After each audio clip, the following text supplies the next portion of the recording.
Nyasha za mwari zakawanda zisingaperi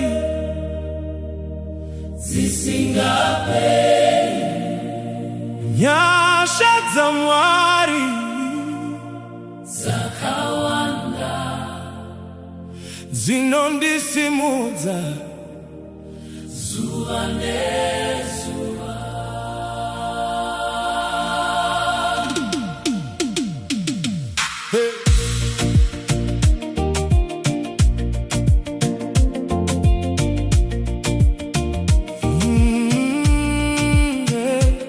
Ndakafamba munzira dzakaoma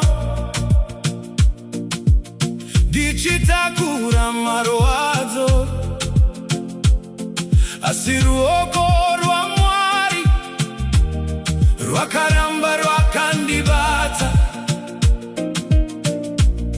Kana nyika ichindisiya,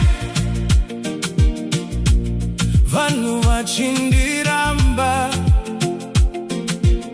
Ishe vakamira neni vakandisimudza zvakare.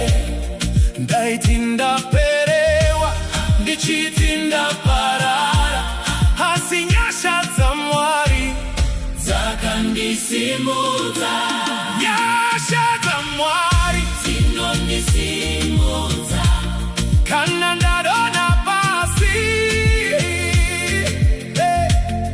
Nyasha dzaMwari dzinondiponesa, ndinorarama nadzo.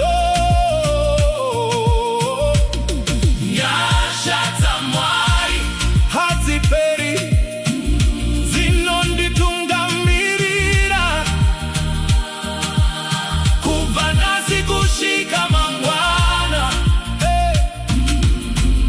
Ndinovimba nadzo.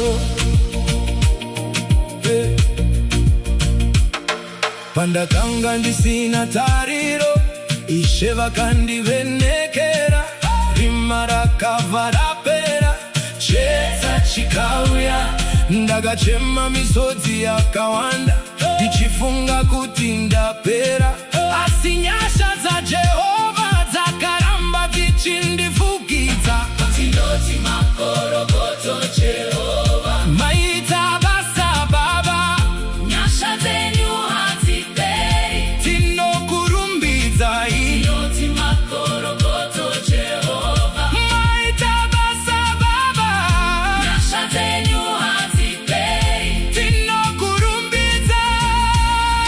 Nyasha dzaMwari dzinondisimudza kana ndadonha pasi.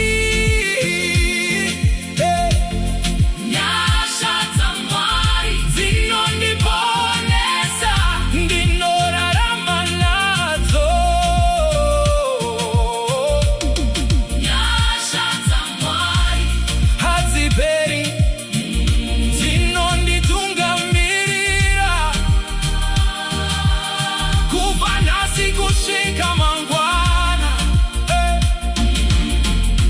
Tichavimba nadzo.